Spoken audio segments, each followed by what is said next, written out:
Let's talk pending home sales here. Why it matters, why we pay attention to it, what it means for us locally, and what's happening locally versus what's happening on the national level. So, what we're looking at here is a month over month, year over year comparison of contracts accepted. So, homes that are listed, buyers come to the table, make an offer, and the seller agrees to the contract. So, what you have is increments of 20 here, right? So on the left hand side, we're going to kind of be posting how many pending sales took place each month, and we'll do a little deep dive here on what those numbers actually mean for us. Nationally, let's talk that story first. So, when we think about the national headlines, because we tend not to see a lot of local headlines come out about real estate, here's what ChatGPT pulled for me on the national front. U.S. pending home sales fall sharply in April. U.S. pending home sales fall in May.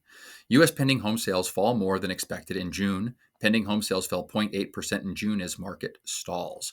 So I think when we're looking at the big macro picture here, what we see is this story of a softening market, a weakening market.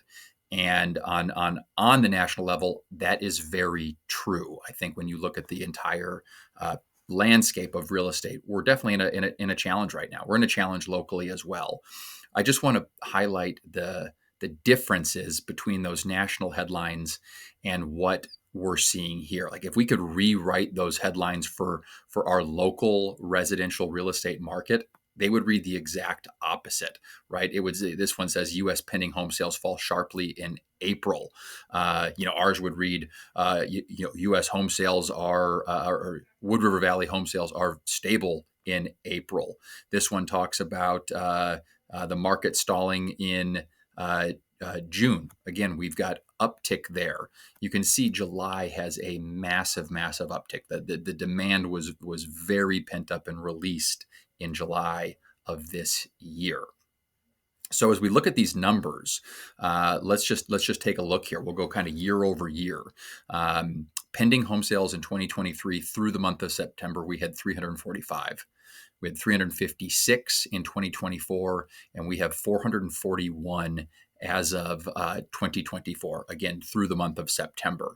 So we've seen a very big increase in demand this year. Interest rates have sort of stabilized. They've been going down the last, 45 to 60 days, 30 to 60 days. That rolling average is getting closer to 6%. So this from your perspective, right? If you're looking at this from I'm selling my house or considering selling my house, this is a really good indicator, right? We do have more demand in our market this year than we did last.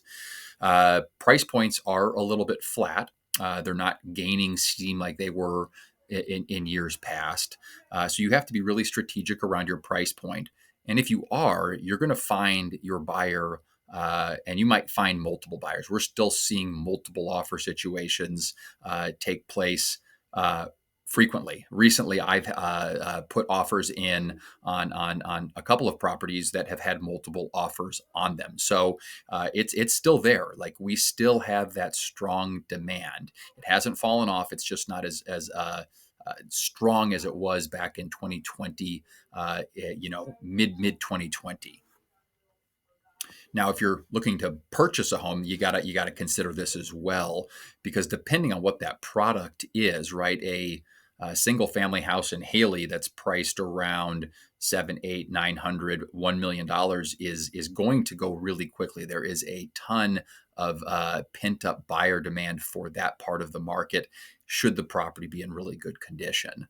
So I just want to highlight the difference that we see on the national front to what we see here. And again, if we could rewrite those headlines for our local market, they would look quite different than, stalling market. It would be, hey, buyers are showing up. Contracts are increasing month over month in the Wood River Valley. I hope this is helpful for you guys to get a picture of what we're dealing with here. Now, that's not to say that the challenges that we're seeing nationally don't show up in our valley at some point, right? There are those macro factors that we're not immune to. So some of those things are, uh, you know, uh, interest rates, right? If interest rates were to go up, that would certainly be a hindrance in our market. Consumer confidence is another thing, and I think we're seeing some headlines out there across the board that consumer confidence is kind of waning some. So those are things to keep in mind. You also have, the capital markets, the stock market. If that starts to get stressed or challenged, what does that do for our local real estate market? So there's a lot of things that come into play. But overall, the message here is residential real estate in the Wood River Valley is strong and demand is there. And I hope that's helpful for you guys. If you wouldn't mind, like this, I'm going to link this back to the YouTube page. If you could go ahead and hit the like on that, I really want to be your trusted real estate resource here in the Wood River Valley. Thank you.